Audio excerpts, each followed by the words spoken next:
I want to thank my friends Pavi Mehta and Aurelin for encouraging me to share this story. People often ask me why I left a career as a cancer scientist to become a compassion entrepreneur. And I think about a series of events that happened 12 years ago. I was in New Orleans at that time. I was doing my PhD in biochemistry at the Tulane School of Medicine. I was 5 years into my PhD program. I was married and we were expecting our first child. It was a very exciting time. We had, as first time parents, we had set up a room for the baby's arrival. We had purchased all kinds of stuff, and the baby was due on September, mid September, and August 28th. Some of you may remember Hurricane Katrina struck New Orleans. We were very fortunate because we left New Orleans 2 days before the hurricane, and we went to Shreveport, which is in the northern part of Louisiana. We went to Shreveport because Shreveport, like New Orleans and Baton Rouge, had Louisiana State University Medical Center, and we were expecting that medical records would be transferred from New Orleans to Shreveport if required.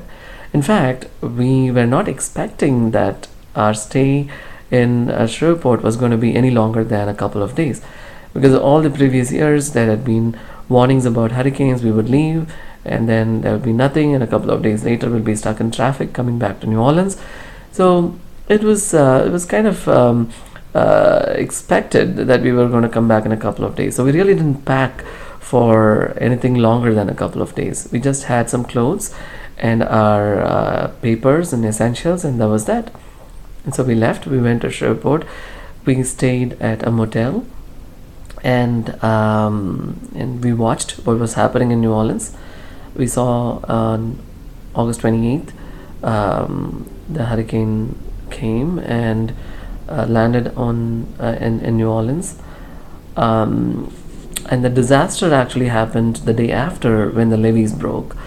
And as we watched, we realized that as the city was getting filled with water and the destruction was taking its toll, we realized that we were not going to go back to New Orleans for quite a while.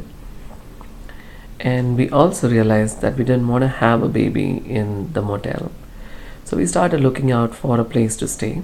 And fortunately, we found in an apartment somewhere close to the Louisiana State University Medical Center, we found an apartment for lease that we liked, and we moved in. So this was an unfurnished apartment. We had absolutely no furniture, and we had no utensils, no groceries. So everything was at that point. We had to be creative at that point. So we ended up creating cuisines, recipes with whatever was available. And interestingly, my wife still tells me that the tofu curry that I made at that time was the best that she has ever eaten. And unfortunately, me being me, I can never recreate that, any culinary creation. But beyond all of that, we moved into this house, and a couple of days later, the landlord came to us and said, "You know, my wife and I," and this is what he said, right? He said, "My wife and I were thinking about this. We simply cannot let you have a baby in an unfurnished apartment. We really want you to come and stay with us." And we were very surprised. They didn't know us, and we didn't know them. We were from a different culture. They were Caucasians. We were from India, obviously, and but we really couldn't resist that invitation of love, and we accepted. And because their children had grown up and left for college, and their room was empty, and it was amazing that this act of kindness came about. So we moved into their house, and that's where we had the baby. Our son was born on September 16th. And the local community had gotten together. There was a church called St. Joseph's Church, and I remember, and they had gotten together. They had heard about us, and they had gotten together, and they had arranged a baby shower for us in our absence, because the day the baby shower was organized was the day my son was born. And so we came back, and there was this huge uh, dining table that they had heaped with gifts, with literally every single thing that we could think of for the baby, diapers and stroller, and you name it, it was there. All of these from people whom we had never met in our life before. And the most moving part of this whole thing was there was this Ziploc bag, and it was filled with coins, 25 cents and dollar notes, and there was a little handwritten note from three little children, a 6-year-old, a 9-year-old, and a 13-year-old, who had gotten together, and they had sold lemonade at the church to gather money for the new baby. Um, I was not much of a receiver until that point in time. I had felt very uncomfortable about receiving. But when you receive something like that, and you see this unbelievable expression of compassion and kindness, you just feel that you are meant to be there for a reason, right?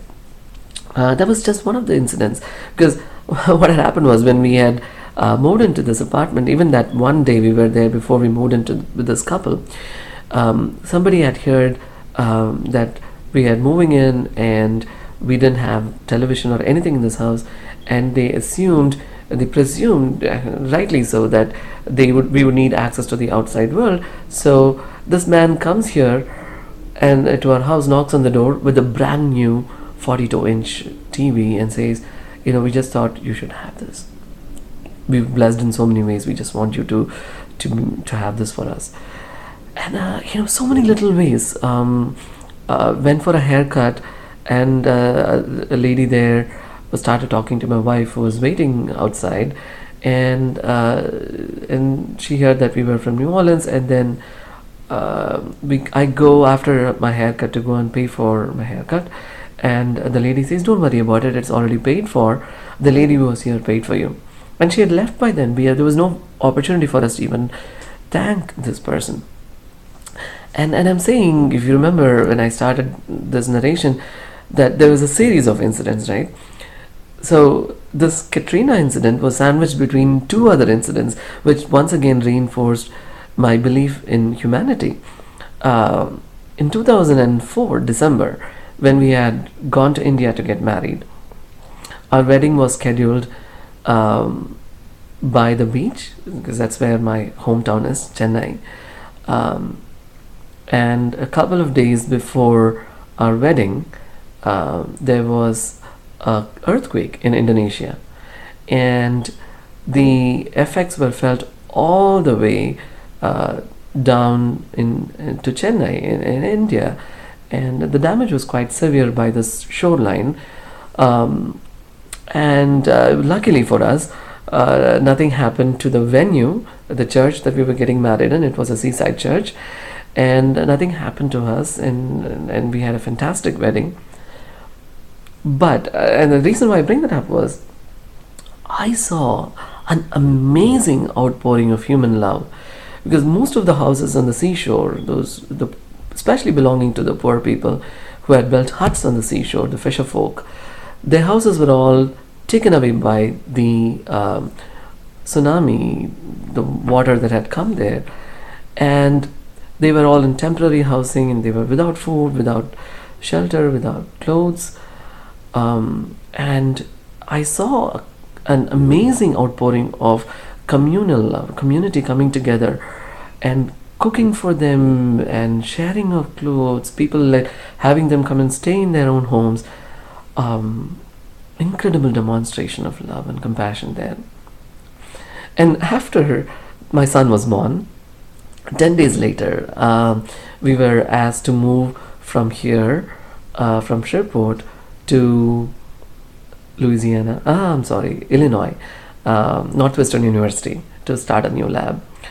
We stayed there for a year afterwards, but we were heading over there. My boy was 10 days old at the time. As we entered Illinois, I think it was Springfield, our car got into a huge accident. A teenager lost control of her car and she missed the red light, and accidents happen. So she came and crashed on the driver's side. A car hit a pole, car was totaled. Fortunately for us, nothing really happened to any of us who were in the car, so we were safe. But few minutes later, somebody who owned a hotel just a few blocks away from where this accident happened came to us and said, please come and stay with us in our hotel. And we saw what happened. We saw that you have a young baby. We just don't want you to suffer. Just please come and stay with us. And they didn't want to take payment. And of course, we insisted, and we did.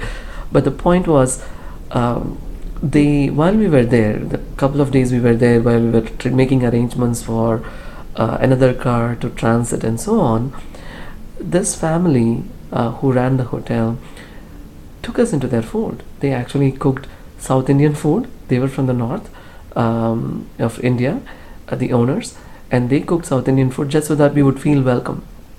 And they made us a part of their family, even in that short time that we stayed with them. And I'm thinking about all of this outpouring of compassion, and I realize that human beings are innately kind, compassionate. They stand up for each other as a species. We are really connected. If we can get past our fears, if we can get past our assumed interpretations of separateness based on color and nationality and whatnot, we realize that we are ultimately a very small group of connected individuals on a very small spot on this planet. This little blue planet, which is there among who knows how many other planets with intelligent life.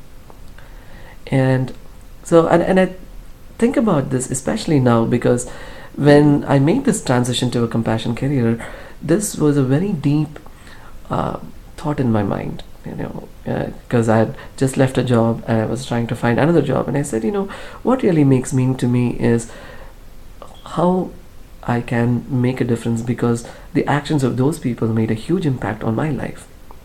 And I'm so glad I did make that choice, because I feel so much more empowered and authentic about my actions, about what I am doing.